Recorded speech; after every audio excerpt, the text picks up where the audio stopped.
Պարոն Սաֆարյան, ընդդիմությունը իշխանությանը մեղադրում է նշելով, որ այս իշխանության օրոք ընդդիմադիր գործ չի են սպանել եւ թիվ 1 պատասխանատու համարում է քաղաքական իշխանությանը, խոսքը Փարաքարի համայնքապետն է։ Դուք ինչ եք կարծում, իշխանությունն ուներ մեխանիզմներ կանխարգելելու այդ հանցագործությունը։ Միանշանակ կանխարգելիչ գործողությունների առումով ես համամիտ եմ ոչ թե անդիմության մեղադրանքներին, այլ առհասարակ ներկա պայմաններում, երբ որ Հայաստանի Հանրապետության մի շարք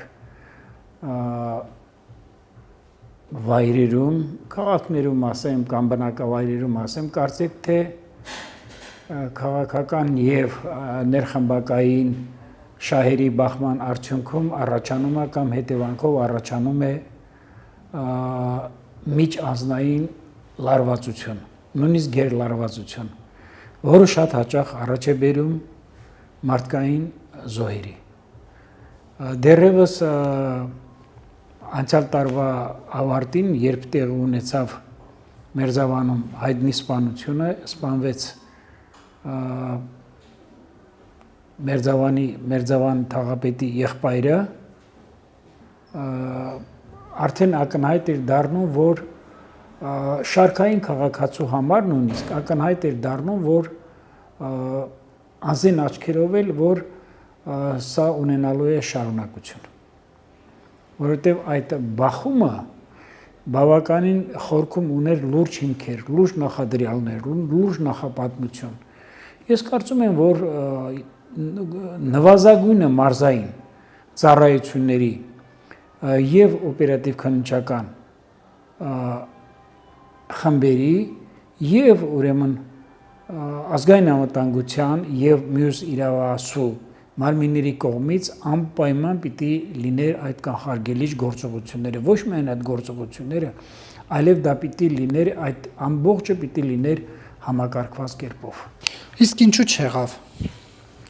Եվ ուր են պատասխանատուները դրա։ Ես դժվարանում եմ, ինչպես են ասում, ավելի խորանամ օպերատիվ հետախուզական եւ կանխարգելիչ գործողությունների եւ անցկացման եւ դրա նախաձեռնության կամ ավելի ճիշտ այդ համակարգված գործողությունների ամբողջ մշակմանը միտված ծրագրերին անդրադառնալուց, քանզի ինձ թվում է դրա մեջ պիտի մտներ առաջերտին ոչ թե սպառնալից կերպով կամ օպերատիվ հետախուզական կերպով կանչեն սպառնալից բան, այլ այդտեղ պետք է լիներ նաև մեծ հաշվով հոգեբանական մոտեցումներ, քաղաքական մոտեցումներ, հազար ու մի, ինչպես ասում են,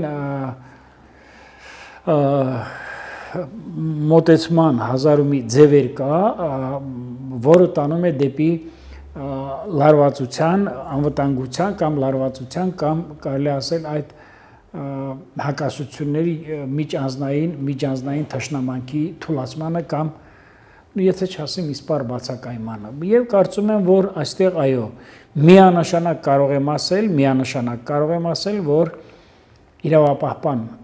մարմինները, կառույցները, իրավասու պատկան կառույցները թերացել են իրենց աշխատանքի մեջ, սակայն դա վերագրել քաղաքական դաշտին որպես քաղաքական սպանություն, ես դա բացառում եմ, բացառվում է այդպիսի բան լինի, ես առհասարակ բացառում եմ, որ 2018 թվականից առ այսօր Հայաստանում քաղաքական հիմքի վրա, քաղաքական դաշտում որևէ սպանություն կատարված լինի եւ առհասարակ մարդու անձի դեմ ուղղված որևէ քաղաքական դաշտում որևէ հանցագործություն եղած լինի։ Քոչարյանի թիմակիցները, Սերժ Սարգսյանի թիմակիցները ասում են, որ սա քաղաքական սպանություն էր։ Կարծեմ ֆրանսիացի մեծ գրող Օնորե դե Բալզակը մի արդիվ ասել է, որ սապատների միջավայրում սլացիկ եւ պարթև հասակ ունեցողները միշտ նրանց աչքին երևում են որպես այլանդակներ եւ տգեղներ։ Եվ կարծում եմ, որ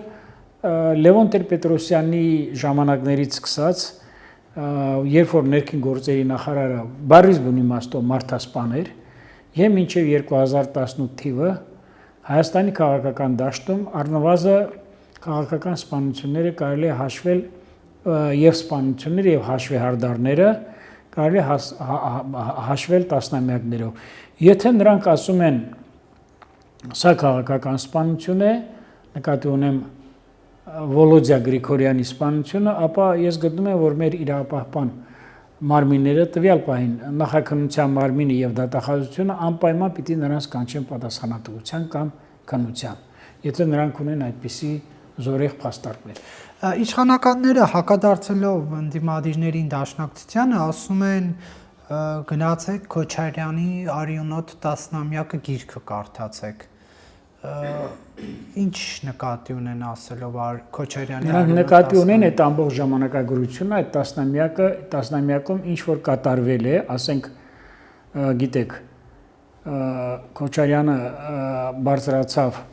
նախագահի աթոռին 1-2 ամիս անց տեղի ունեցավ հանրապետության դատախազի սպանությունը իր կաբինետում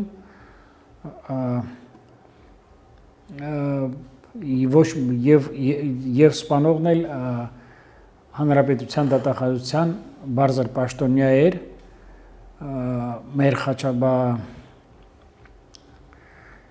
դատախազ Խաչատրյանի սպանությունը մի քանի ամիս անց տեղի ունեցավ Պաշտպանության փոխնախարարի սպանությունը, որին անմիջապես հետևեց ներքին գործոց նախարարի եւ կամ ներքին զորքերի ծառայության ղեկավար գեներալ Արծրուն Մարգարյանի սպանությունը։ Հիմա այլևս չեն խոսում հաջորդ տարի հոկտեմբերի 27, այլևս չեն խոսում լրագրողների վթարներ, Տիգրան Հայրապետյան, չգիտեմ, Տիգրան Նաղդալյան եւ այլը, այսինքն ինչպես կարող են մարդիկ խոսել, ինչպես կարող են մարդիկ խոսել առավել եւս դաշնակցության ներկայացուցիչները, որոնք եւս իրենց նույնիսկ Լևոն Տեր-Պետրոսյանի ժամանակ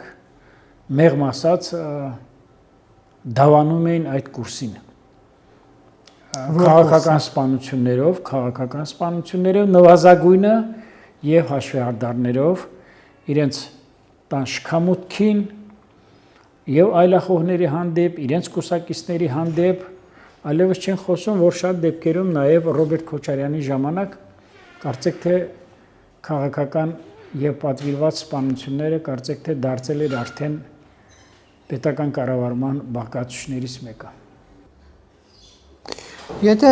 իսկապես օրինակ Քոչարյանի օրոք սպանություններ են, հա, պատվիրվել, դա արդարացնում է այս իրավիճակը։ Իհարկե ոչ, բացարձակապես։ Ասել, որ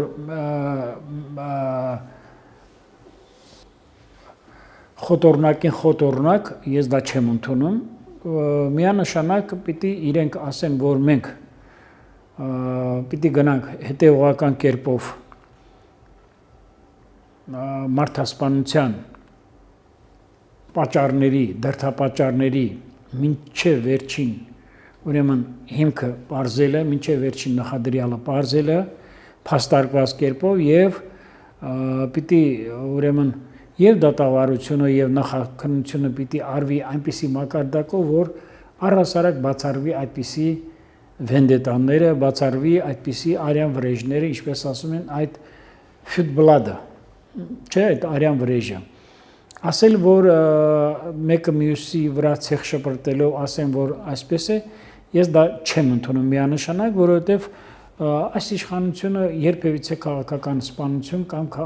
պատվերով քաղաքական հաշվեհարդար չի տեսել։ 100%-ով ամենայն պատասխանատվությամբ ես հայտարարում եմ, անկախ նրանից ովքեր են իշխանության ղեկին, ընդհակառակը դեպքեր եղել են, որ շատ դեպքերում հիշում եք Արտուր Դանելյանի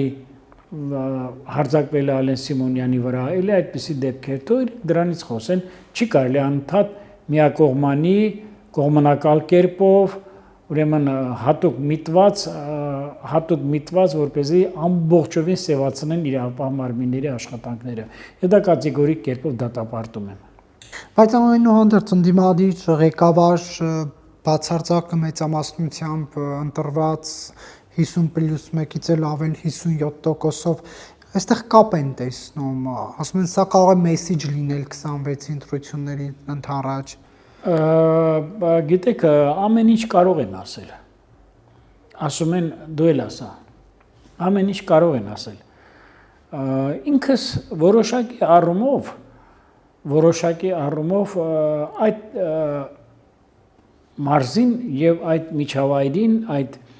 գյուղախմբին եւ բնակիչներին ծանոթ եմ շատ եւ ասել որ այստեղ կա քաղաքական մատնահետք 100%-ով ես դա բացառում եմ իսպար բացառվում է դա 2026 թվականի համապետական ընտրությունների հետ կապված երբեք օրվա իշխանությունը չի կարող գնալ այդ ճանապարհով քանի որ խոսքը գնաց 2026 թվականի համապետական ընտրություններին որպես նախորդող իրադարձություն որպեսզի իրենց մրցակիցների մաքրեն ուրեմն զազրելի եւ սահմռկեցուցիչ ստորացիչ ճանապարհով ասեմ նաեւ որ 2026 թվականին ընդհակառակը ոչ միայն քաղաքական հաշվեհարդար չի լինելու այլև լցոնումներ եւ ուրեմն մարդկանց քվեն կամ արտահայտության ձայները գողանալ չի լինելու որտեղ եթե այդպիսի բան եղավ մեր երկրում առաջ կբերի ավելի մեծ ճգնաժամ քաղաքական մեր երկրում առաջ կբերի ասպես ասած մեր երկիրը կգտնվի մեղմ ասում ռումինական ճգնաժամի շեմին ինչպես որ եղավ դա 1999 թվականին Ռումինիայի ուրեմն ղեկավար Չաուշեսկուի նկատմամբ Բայց իշխանությունը ռեյտինգի խնդիր ունի 26 թվականի ընտրությունները այդքան տենց առանց խոչընդոտների հարթ կանցնեն ըստ ձեզ Դե գիտեք իշխանությունը ռեյտինգի վարկանիշի խնդիր ունի իշխանությունը թող իր վարկանիշի մասին մտածի Չէ դուք որ բացառում եք այդ ընտրակեղծը Չէ այսինքն դուք իսկ ինչ եք կարծում այդպիսի սահմռկեցուցիչ սպանությունը այդպիսի հաշվեհարդարը ինչ եք կարծում դա կբերի իշխանության վարկանիշի բարձրացմանը Պարզից էլ պարզ է որ ընդհակառակը դա միանգամից իշխանության վարկանիշը երկրաչափական պրոգրեսիա կնվազի շատ արագ կերպով կնվազի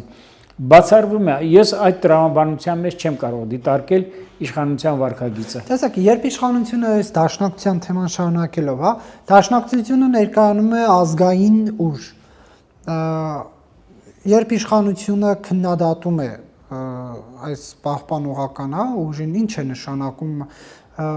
որ վտանգ է իր համար այդ ուժը ներկայացնում, որտեվ ի տարբերություն մյուս ուժերի դաշնակցության նկատմամբ կենտրոնացումը այլ է, օրինակ խորհրդարանում երկու օր նվիրեցին Նիկոլ Փաշինյանով քպական падգամավորներով դաշնակցությանը։ Սա ինչ է նշանակում, որ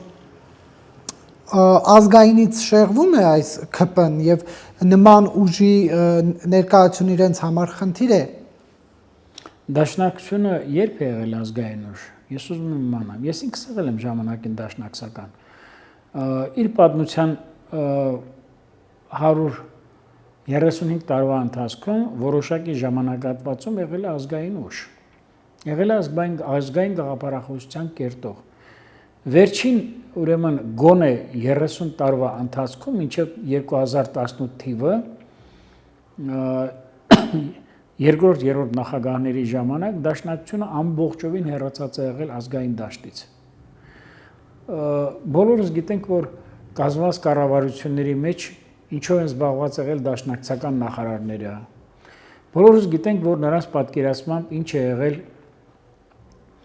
մոտեցումը երկրի իրավական համակարգի հանդեպ։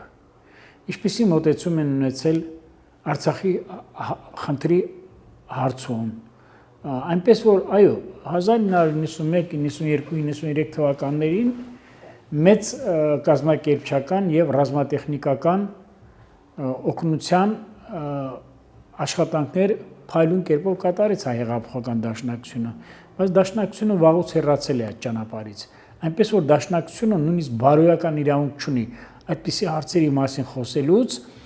առավել եւս դա այնպես չի, որ ես այսօր պիտի ամեն ինչ գերագնահատեմ, այդպիսի բան չկա, ընդհակառակը ես պիտի քննադատեմ, ավելի խիստ քննադատեմ ներկա իշխանությունների պահվածքը ազգային դաշտում,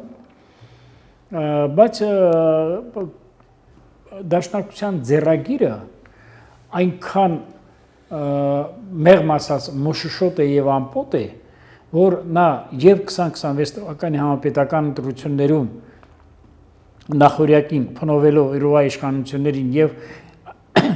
ներողություն եմ խնդրում այսպիսի սպանությունների մեջ տեսնելով քաղաքական հաշվեհարդար նկատի ունեմ իշխանության մեղադրանքի առումով ես դա համարում եմ մեղմ ասած անբարոյական կերպով մեղադրանք անբարոյական կերպով մեղադրանք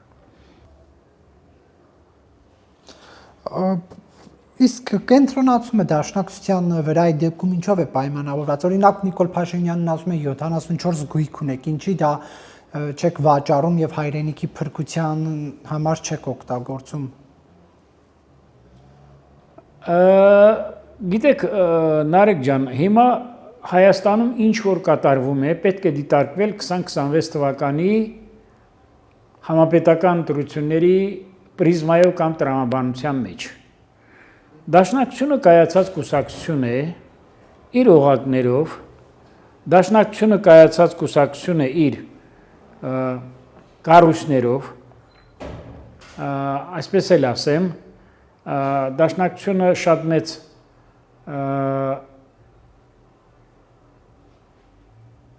գրավ է դնում Սփյուռքյանի կառույցների վրա բայց ես պիտի ասեմ որ հիմնական այս երևույթները այս փաստարկները հաշվի առնելով նաև գիտեմ որ հաջորդ համապետական ընտրություններում լինելու է այն ուժերը օգտագործելու են դաշնակցության կառույցները հատկապես շրջաններում դա կլինի արդեն հանձնաժողովների անդամների ձևով, դա կլինի վստահված անձանց ձևով, դա կլինի քարոզչական խմբերի ձևով եւ առհասարակ կայացած կուսակցության կառույցները եւ կայացած կուսակցության ուրեմն գործիքակազմը օգտագործելու նպատակով դա այդպես է արվում իսկ մնացած հարցերին անդրադառնալուց դե գիտեք հիմա եթե ելույթ է ունենում Արտուր Խաչատրյանը, եթե ելույթ է ունենում Գեգամ Մանուկյանը, եթե ելույթ է ունենում Իշխան Սաղաթելյանը, ապա բոլորն էլ դաշնակցության կուսակցության անդամներ են, նաև ինքնաբերաբար իներցիայի ուժով, նաև այդպես էլ հարահոսի կերպով, այդպես էլ է ստացվում, բայց թե առհասարակ հիմա եթե վարչապետն էլ ասում է թող կառույց բանը ձեր 74 գույքը հա վաճառեք եւ նվիրեք հայրենիքի ամնացորդ պաշտպանությանը Դե ես չգիտեմ, միգուցե այլ ճանապարհով են ձեռք բերել, դա արդեն իրենց այդ մակարդակի խոսակցությունների մեջ ես չեմ ուզենա խորանամ։ Եվ իշխանության ներսում է կարծեք, հա տարաձայնություններ կա Անդրանիկ Քոչարյանի, Ալեն Սիմոնյանի 44-օրյա պատերազմի հանգամանքներն ուսումնասիրող այդ հանձնաժողովի զեկույցը Ալեն Սիմոնյանն ասում է Անդրանիկ Սիմոնյանը, Անդրանիկ Քոչարյանը պատշաճ չի ներկայացրել Քոչարյանը հակադարձում է, ասում է, որ ամեն ինչ օրենքի շրջանակներում է։ Կարծեք թե ծածկադմփոց է արվում, չեն ուզում այդ զեկույցը հրապարակեն։ Թե ինչ որ մի բան չեն բացահայտել, այս խաղերով փորձում են ջրեն անցնի գնա, ինչ է ձեզ տեղի ունենում։ Իմ խորին համոզմամբ առհասարակ ես դեմ եմ եղել 2016 թվականի 4-օրյա պատերազմի Եվ 2020 թվականի 44-օրյա պատերազմի հետ կապված ազգային ժողովի քննիչ հանձնաժողովների ձևավորմանը։ Որովհետև երբ որ ստեղծվեցին այդ հանձնաժողովները, ես ասել եմ, որ այդ գործը ամբողջովին տապալվելու է։ Դուք գիտեք, որ մեր մեծ Երկիծաբան գրող Հակոբ Պարոնյանը ասում էր, որպեսզի մի գործը ձախողեն, ամբողջովին տապալեն, ապա պիտի ստեղծեն կոմիսիայի կոմիսիա։ Հիմա նախ ես ճանաչելով այդ քննիչ հանձնաժողովների մարդկանց, ազգային ժողովի, իրենք մեղմ ասած այդ հուսն ու հավատը չեն ներշնչում։ Իրենց անաչառությամբ եւ իրենց գիտելիքներով։ Սա միանշանակ է։ Գիտեք, պարտադիր չի պատգամավորը գեներալի կամ գնդապետի կամ չգիտեմ որևէ զորամիավորման հրամանատարի կամ օպերատիվ հետախուզական ոլորտում ընդգրկված աշխատողի չափ գիտելիքներ ունենա ռազմական գործից, բայց իրենց անաչառությամբ, անկողմնակալությամբ իրենք չեն առանձնանում, իրենք չեն դրսևորում իրենց այդպիսի մոտեցումը։ Ավելին էլ ասեմ, հավաքած փաստերը եւ 4-օրյա պատերազմի եւ 44-օրյա պատերազմի հետ կապված շատ քիչ էին, շատ քիչ էին։ Նույնիսկ ես լինելով շարքային մահկանացու, որ երբևիցե այդպիսի ինձ ոչ գցել եմ այդ դաշտը, ոչ է թույլ եմ տվել այդտեղ խորանամ, բայց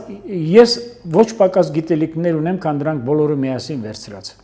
Ինչ է նշանակում, որ հետախուզությունը ասել է, որ պատերազմ ալնելու եւ 2016 թվականի ապրիլի 1-ի նախօրյակին եւ 2020 թվականի սեպտեմբերի 26-ին մենք Երևան քաղաքում նստած մենք գիտեինք, որ մի սրճարանում նստած, նույնիսկ կարող եմ ասել, Տրյուն սրճարանում նստած, մենք ասել ենք, որ գիշերը լինելու է ադրբեջանցիների կողմից հարձակում, պատերազմը սկսվելու է։ Այնպես որ հիմա որ ասեն բավականին փաստեր են հանում իրականության մեջ, դա այդքան էլ այդպես չի։ Գալով նրան, որ իշխանության ներսում կամ ազգային ժողովի քաղաքացիական պայմանագիր խմբակցության ներսում կան տարաձայնություններ, դա մեզնով չի, որ մենք ասենք այո կան, հենց իրենց արտահայտությունները, իրենց մամլոասուլիսները ամենաբարձր մակարդակով եւ ազգային ժողովի նախագահի եւ ազգային ժողովի փոխնախագահի վերաբերմունքը նրա նկատմամբ, գիտեք, տեղ ունեցած վերջերս ԿՊ համագումարի մասնակցության հետ կապված եւ պաշտպանության եւ ներքին գործերի ու անվտանգության հարցերի հանձնաժողովի նախագահի հարցազրույցը թույլ է տալիս ասելու այո, որ կան լուրջ տարաձայնություններ, կա անջրպետ, կա վի, ինչու համար ազգային ժողովի նախագահը միանգամայն ճիշտ է ասում, որ այդ հանձնաժողովների ժամկետները, ուրեմն այսպես ասած, պիտանելիության ժամկետը վաղուց սպառված են եղել։ Եվ առավել եւս ես պիտի ասեմ, որ այդ երկու հանձնաժողովների անաչառության, անկամունակալության եւ մասնագիտական խորության վրա ես ունեմ խիստ վերապահումներ։ Չեմ ուզում ասեմ մեծ կասկածներ, բայց ունեմ խիստ վերապահումներ։ Այնպես որ ազգային ժողովի համապատասխան հանձնաժողովի նախագահը եւ նրա անդամները պետք է բարի լինեին ազգային ժողովի կանոնակարգ օրենքով ժամանակին բարձրացնեին այդ հարցը լսումների համար կամ հանրության սեփականությունը դարձնել։ Այսինքն ուզում եք ասել Անդրանիկ Քոչարյանը ձախողել է այս ուղղությամբ։ Ես անդամների անուններ ոչ թե երկնչում եմ տալուց կամ չեմ համարձակում ասելուց, բայց ես պիտի ասեմ, որ այո, հանձնաժողովը բարիս բուն իմաստով թերացել է իր աշխատանքների մեջ, հանձնաժողովը բազում խնդիրների վերաբերյալ չունի մասնագիտական մոտեցում, հանձնաժողովը բազում հարցերի վերաբերյալ ունի կողմնակալ եւ ուրեմն անսկզբունքային դիրքորոշում։ Եվ բացի դրանից էլ իմ կարծիքը նախապես այն է եղել, որ ազգային ժողովի կողմից, ազգային ժողովի ղեկավարության կամ ազգային ժողովի կողմից, չգիտեմ կանոնակարգ օրենքով ինչպես է դա կանոնակարգվում, ստեղծված այդ երկու հանձնաժողովները դժվար թե նպաստեն օբյեկտիվ կերպով երկու պատերազմների հետ կապված բազմաթիվ խնդիրների կամ հիմնական այն խնդիրների բացահայտմանը, որին անհամբեր սպասում է մեր ժողովուրդը, որին անհամբեր սպասում է հանրությունը։ Այսինքն դուք կարծում եք, որ բացահայտում չեն ներկայացնում իրենք։ Իհարկե ոչ։ Միանշանակ ոչ։ Դուք ծանոթացել եք։ Ես բավականին իրազեկված եմ դրա հետ կապված, այո։ Ես գտնում եմ, որ այդ հարցերի շուրջը մենք ունենք զինվորական քննչական կոմիտե կամ վարչություն, մենք ունենք զինվորական դատախազություն, մենք ունենք հանրապետության դատախազություն, մենք ունենք ազգային անվտանգության ծառայություն։ Ես չեմ հասկանում, ինչու պիտի դավաճանի արարքը քննվի ազգային անվտանգության ծառայության քննչական վարչությունում, բայց ասենք գեներալի կամ զորամիավորման հրամանատարի, որի գործնեայության հետևանքով մենք հրաժարվել ենք զոհ են գնացել պատերազմի ժամանակ մեր 20 զավակները, երիտասարդները եւ ասենք նրա վերաբերյալ քննությունը ընդունի ազգային ժողովի հանձնաժողովը։ Ես կատեգորիկ կերպով դեմ եմ։ Եվ ես սա չեմ ընդունում։ Այդ մարդիկ նախ չեն իրենց արժեքային համակարգով այդպիսի մտածելակերպ չունեն։ Իրանք չեն տիրապետում դրան, այդպիսի դավանանք չունեն իրանք, բոլորն չունեն, եւ մասնագիտական առումով եւ նաեւ քաղաքական շահարկումների, քաղաքական մեղմ ասած բանսարկության առումով։ Հիմա լիագումարնիստերի օրակարգ չեն ընդունում այդ զեկույցը, այդ եզրակացությունը, դա ինչ ենթատեքստ ունի քաղաքական։ Դա ենթատեքստ ունի, որ առաջնահերթ կերպով սա ոչ թե կարծեք թե ընդդիմությունն էլ ասում է, որ իրենց մեղքը ավելի շատ է լինելու, չէ՞, այդ բացահայտումների մեջ, քան ուրեմն այսպես ասած այն մարդկանց, ովքեր անմիջապես նպաստել են, ովքեր անմիջապես մեծ հանցանք են կատարել բազում զոհերի տալով բազում զոհեր։ Բայց ես պիտի ասեմ, որ դա այդպես չէ այդքան էլ։ Հանձնաժողովը մեծ հաշվով իր լիազորությունների ժամկետը վաղուց ավարտած է եղել, դա պիտի վաղուց ավարտած լինի, այնպես էլ որ ասեմ այդ հանձնաժողովի անգամ նույնիսկ հրապարակային եւ ազգային ժողովում թեկուզ տարբեր ձևերի տարընթերցումներից հետո էլ իրավական առումով եւ քաղաքական առումով ոչ մի բան էապես չի փոխելու, որովհետեւ այն գլխից ես ասում եմ իրենք չունեն այդպիսի ուրեմն արժեքային համակարգ։ Ես այդ կարծիքին եմ։ Խորհրդարանում ընդունվեց մի հայտարարության տեքստ իշխող քաղաքացիական պայմանագիր խմբակցության կողմից, որտեղ Նիկոլ Փաշինյանի թիմակիցները կոչ են անում Հայաստանի Հանրապետության եւ Ադրբեջանի Հանրապետության հանրային քաղաքական փորձագիտական գիտական մշակութային շրջանակներին ձեռնպահ մնալ կոնֆլիկտը խորհրդանշող եւ այն վերաձևակերպելուն կամ բորբոքելուն ուղղված խոսույթից եւ գործողություններից հաստատված խաղաղության հարատեվությունն ու հուսալիությունը հանուն հարավային Կովկասի բարգավաճման երաշխավորելու համար դուք ինչպես եք սա մեկնաբանում։ Ես եթե դա չի վնասում մեր ազգային շահերին, եթե գնդակը գտնում է Ադրբեջանի Հանրապետության բարձր ղեկավարության ուրեմն դաշտում եւ նրանք անընդհատ այդ հոխորտալից ձեռագիրը նրանց համար դարձել է արդեն սովորական գործելակերպ, ես գտնում եմ, որ մեր կողմից մենք պարտավոր ենք հետևելու այդ հորդորին։ Ասեմ ինչու համար։ Շատ մեր անզգուշ արտահայտություններ եւս տարբեր մակարդակներում ասեմ մոտեցումներ, վարվելակերպեր կարող է պատահի, ասենք թե դառնա ինչ որ մի տհաճ միջադեպերի հիմք, տհաճ միջադեպերի առիթ։ Գիտեք, ազգային ժողովը այսպիսի որոշում կամ այսպիսի հայտարարություն ընդունի թե չընդունի, բայց որ մեր բոլոր ձգտումները եւ մեր բոլոր աշխատանքները պիտի նպատակաուղղված լինեն խաղաղության հաստատման համար ամենայն միջոցառումների իրականացմանը ես դրանում ես դա չեմ վարանում բարձր ձայնով արտահայտելուց։ Հիմա ինչ են անելու, Ադրբեջանում լսելու ենք այս ընդունած հայտարարությունը եւս դրա շարժվեն, թե ինչ որ ձևական բան է։ Ցավոք սրտի, ես պիտի ասեմ ինչպես ընդդիմությունը, այնպես էլ իշխող քաղաքական ուժը կարծեք թե մեկը մյուսին արժանի են։ Կարելի է այդ հայտարարությունը նույնիսկ չընդունել էլ, բայց գործելակերպի մեջ թույլ չտալ, ասենք ազգամիջյան բախումներ ասեմ, կամ չգիտեմ թշնամանք ասեմ, կամ չգիտեմ ազգուշ արտահայտություններ, որոնք կարող են սրել սահմանային իրավիճակը կամ հայ-ադրբեջանական հարաբերությունները, չնայած սրանից էլ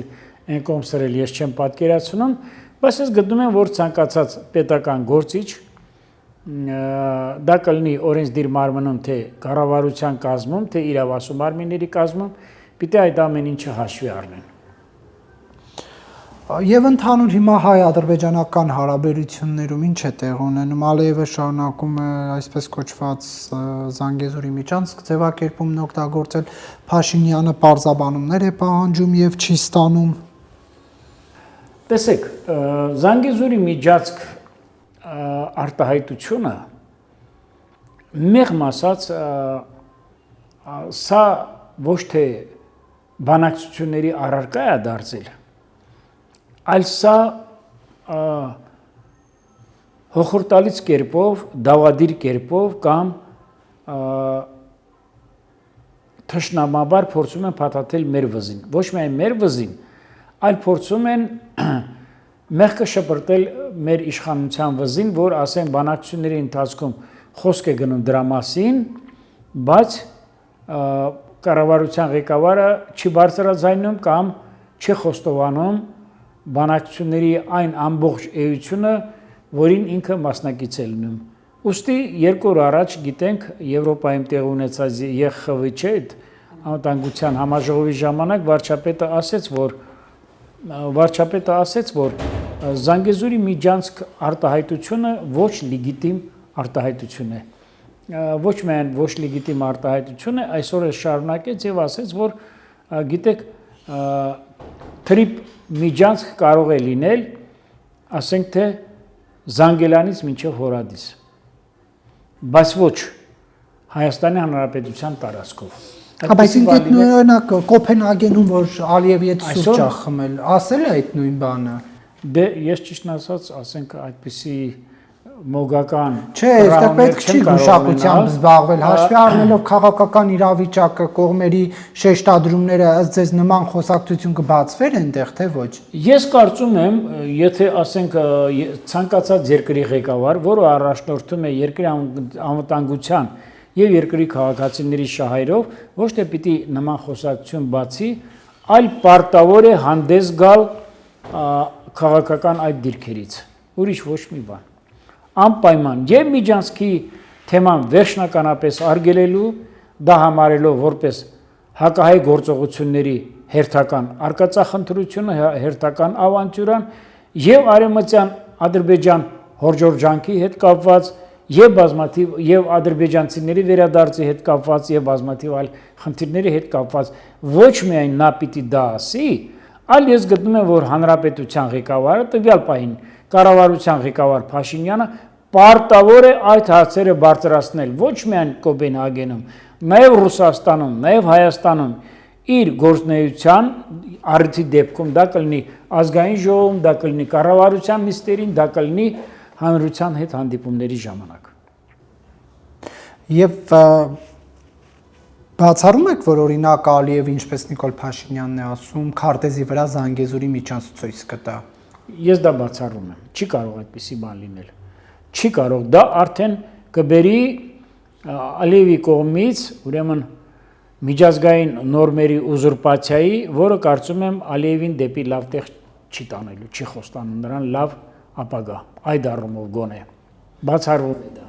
Չէ, բայց ինքը իր հանրությանը ասել է Զանգեզուրի միջանցք եք ունենալու եւ գնալու եք գաք, հայի երեսել չեք տեսնելու։ Հիմա եթե ինքը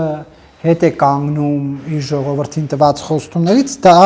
Բաքվում իր համար խնդիր է ստեղծվել։ Քաղաքական գործիչների եւ երկրի ղեկավարների համար, բոլորի համար էլ արտահայտություն ասել է, խոստումներ տալ է եւ հետ կանգնել իր խոսքերից, դա սովորական արդեն գործելավոճ է։ Կարծում եմ եւ ձեր համար դա նորություն չի եւ մեր համար նորություն չի, բայց ես գտնում եմ, որ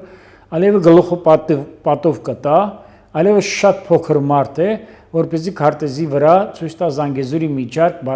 միջանցք տարածքը կամ բառակապակցությունը։ Թեման փակվեց, կարծում եք։ Ես համոզված եմ, որ այդ թեման վաղուց է փակված եղել, այդ թեման վերջնականապես իր կնիքը դրել է, այդ թեմայի փակվելու կնիքը դրվել է օգոստոսի 8-ին Ամերիկայում ստորագրված համատեղ հուշագրով։ Դե հենց այդ հուշագրից հետո է Ալիևը ասում Զանգեզուրի միջանցք, Զանգեզուրի միջանցք։ Գիտեք, Նարեկ ջան, չի բացառվում, որ ասում է հալվա ասելով բերանը թո չի քաղցրանում։ Հիմա ես չեմ բացառում, որ վաղն էլ նույն կերպ կասի, չեմ բացառում մյուս օրն էլ նույն կերպ կասի։ Մենք գնում ենք դեպի Խաղաղության պայմանագրի ստորագրման Հարավային Կովկասում կամ ավելի ճիշտ հարավ-արևելյան Եվրոպայում կայուն խաղաղության եւ անվտանգային նոր համակարգերի հաստատման, բայց ամեն օր մենք տեսնում ենք ադրբեջանական կողմից, նույնիսկ իշխանությունների կողմից ամենաբարձր մակարդակներից հնչող բազմաթիվ սադրիչ հակահայ թշնամական արտահայտություններ, մշակութային քաղաքականության մեջ հարյուրավոր վանդալիզմի դրսևորումներ եւ այլ, այսինքն որ ասելը այլ բան է, սակայն լինելը այլ բան է։ Ես համոզված եմ, որ այս ճանապարհը, որը ընտրել է հանրապետության կառավարությունը եւ որը մեկնարկը տրվել է օգոստոսի 8-ով եւ դրա մեջ ներգրաված են լինելու պետություններ, միջազգային կառույցներ եւ ինչու՞ չի նաեւ կորպորատիվ այնպիսի կազմակերպություններ, որոնք անպայման ելնելով իրենց եւ տնտեսական շահերից եւ ռազմաքաղաքական խնդիրներից անպայման բացառելու են նման խոսույթի կիրարկումը, այսինքն այդ նման խոսույթը կիրարկելիության աստիճան, իմպլեմենտացիա աստիճան չի ունենալու։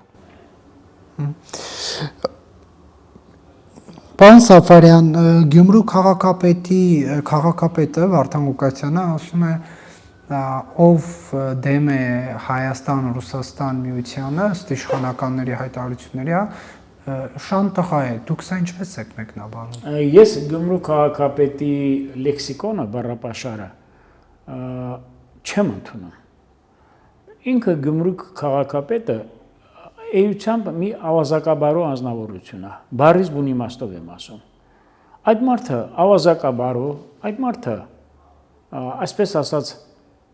հանցաշխարհի կանոնները իր համար կենսակերպ դարձրած մի անձնավորություն է, որը զբաղված է եղել անընդհատ սադրանքներով, անընդհատ փողոցային խոսակցություններով, հիմա էլ ուրեմն հաչում է քաղաքական թեմաներով, չգիտեմ, ռուսական ներդրումներով, առանց Ռուսաստանի Հայաստան չկա, Հայաստանը կկործանվի եւ այլ։ Ես դա ընդունում եմ ուրեմն կեղտոտ, ես դա ընդունում եմ ստորագույն արտահայտություններ հայ ժողովրդի հասցեին, Հայաստանի պետականության հասցեին, շատ բաներ ես ասել չեմ կարող։ Եվ ես պիտի ասեմ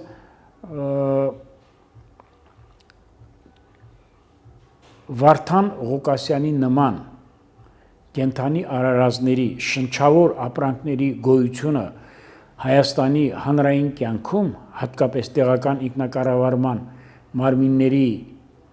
ուրեմն այդ կառույցի մեջ, ես դա համարում եմ կառավարության թերացումը։ Ես դա համարում եմ կառավարության վատ աշխատանքի արդյունք եւ հետևանք, կառավարությունը իմանալով, որ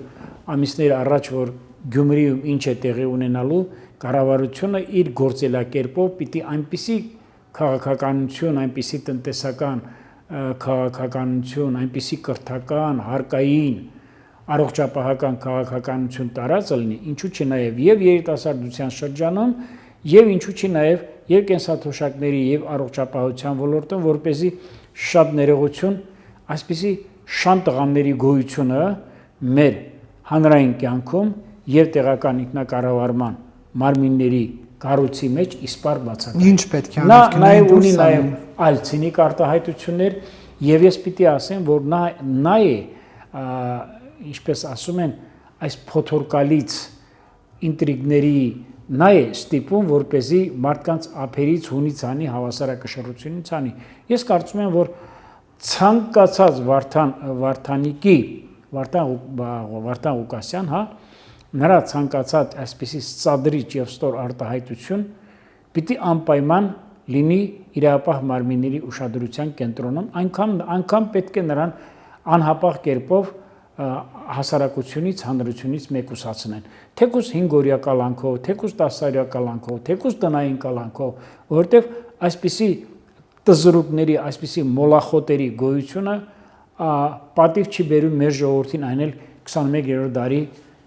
20-ական թվականներին։ Նիկոլ Փաշինյանը, որ ասում է դուրս կշպրտենք, սա ինչ է նշանակում։ Դե դա ես կարծում եմ կառավարության ղեկավարը ունի իր բառավոճը։ Սպառնալիք էր։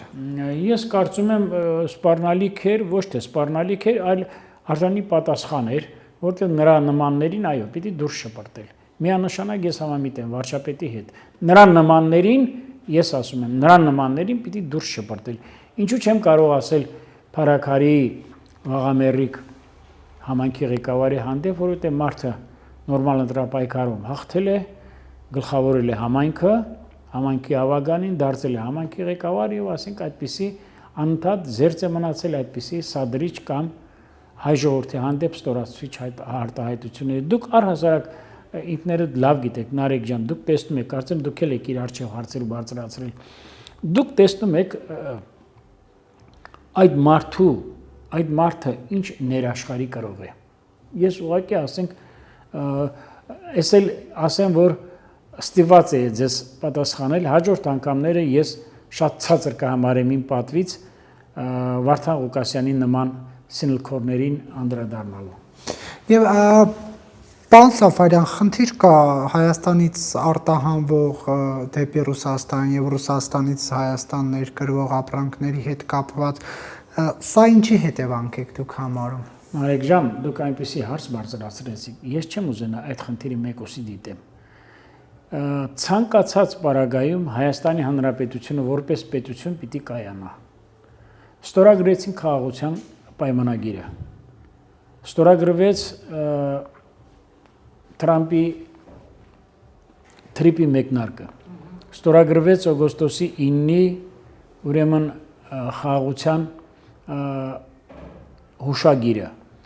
Ստորագրվեց բազմաթիվ փաստաթղթեր։ Ինչի մասին է խոսքը, եթե պետությունը չկայանա։ Մեր պետությունը ուշով պիտի հետևի մեր բազում ուրեմն մեզ նետված աշխարհաքաղաքական մարտահրավերներին եւ դրանից անելու համապատասխան հետևություններ։ Նույնն էլ վերաբերվում է միջպետական հարաբերություններին։ Մենք լինելով ԵԱՏՄ անդամ, բազմաթիվ խնդիրներ այսօր ծառացած է, ծագած է դեպի Ռուսաստան, ուրեմն ոչ միայն դեպի Ռուսաստան, նաև դեպի ԵԱՏՄ անդամ երկրներ մեր ուղևոր화 փոխադրումների, մեր բեռնափոխադրումների արտահանման եւ ներկրման հետ կապված։ Վերջերս մի քանի օր առաջ ահագնացավ այն, ուրեմն ոչ միայն եթե առաջներում ասեկոսեններ էր, ապա ահագնացան այն համառ լուրերը, որ տեղի է ունենում դրամաշորթում ամենամեծ ճանապարհով, մեծ ճանապարհի, ինչպես են ասում, չէ, մեծ ճանապարհի ավազակների մակարդակով Հայաստան ներկրվող հեղուկ գազի յուրաքանչյուր ավտոշարասյան յուրաքանչյուր այդ ուրեմն մեծ ծավալի մեքենայից վրացիները ապօրինի կերպով շորթելով փոկում են 700-ից մինչև $1200 հասնող կաշառք։ Եվ դա ընդ որում արվում է ոչ թե ինչ-որ ռեկետի, ինչ-որ ցածր պաշտոնյայի, ցածր չինովնիկի կողմից, այլ դա արվում է հայտնի միլիարդատեր, նախկինում Վրաստանի վարչապետ Միխայել Իվանիշվիլի աղջկա ամուսնու կողմից։ Բոլոր փաստերը կան, ընդ որում ոչ թե մենք 1 վարորդի, 2 վարորդի, 10 վարորդի, 20 վարորդի հետը այդ մշտադիտարկումը կատարվել, այլ առնվազն մինչև մի 50-100 վարորդի։ Նույնիսկ նրանք ասում են ցինիկ կերպով, լտտի կերպով ասում են ոչ մի խնդիր չունի, բերում են մեքենան տերմինալ, մաքսային հսկողության հերթական տարածք, ստուգվում է, սակայն բաց չեն թողնում, մինչև գումարը չի տալիս, ստանում են այնպիսի մի հրապարակ են կանգնացնում, ասում են ակնհայտ կերպով, բաց ասում են պետք է այսքան գումար տակ, կտակ մեքենան կհատի հայ-վրացական սահմանը, չեք տա չի հատի։ Տեսեք, սա մեծ ստվեր է գցում հայ-վրացական միջպետական հարաբերությունների վրա, սա վերադառնում են, ուզում են սրանով վերադառնալ 90-ական թվականների վրացական անիշխանություն, Շևարդնաձեի ժամանակները եւ բացի դրանից էլ ես պիտի ասեմ շուտապույտ սրա արժեվը պետք է առնվի Հայաստանի Հանրապետության համապատասխան մարմինների կողմից, թե էկոնոմիկայի նախարարության, թե մաքսային ծառայության եւ թե ուրեմն ազգային անվտանգության համապատասխան մարմինների կողմից, որովհետեւ մեր վարորդները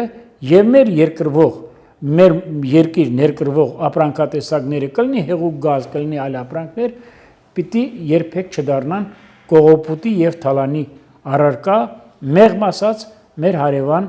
ուրեմն բարեկամ ժողովրդի կողմից։ Եվ առհասարակ խնդիրը միայն սրան չի վերաբերում։ Եվ այդ մեքենայի կուտակումները շատ դեպքերում արվում են սուբյեկտիվ կերպով, շատ դեպքերում այս քաշքշոցները արվում է անհարկի կերպով, արամարանքի կերպով, ժամանակին չարձագանքելով այդ մեքենաների, որոնց մեծ մասը գիտեք տեղափոխում են շուտ փչացող կամ ասենք պիտանելիության ժամկետները շուտ լրացող ապրանքների, որոնք տեղափոխվում են Ռուսաստան կամ ԵԱՏՄ-ի այլ հանրապետություններ։ Այնպես որ սա այս լուրջ թնջուկ է, ասում են, որ սա լուրջ դժգոհության առիթ է տվել Հայաստանի Հանրապետությունում, ինչպես վարորդների, այնպես էլ բիզնեսով զբաղվողների եւ ինչպես ես քիչ առաջ ասացի, կարծում եմ Հայաստանի Հանրապետության իրավապահ եւ իրավասու կառույցները շատ արագ պիտի ոչ միայն արձագանքեն, ապա պիտի կտրուկ միջոցառումներ ձեռնարկեն այսպիսի միջադեպերը իսպառ բացառելու առումով։ Շնորհակալություն, պարոն Սաֆարյան։ Ես եմ շնորհակալ։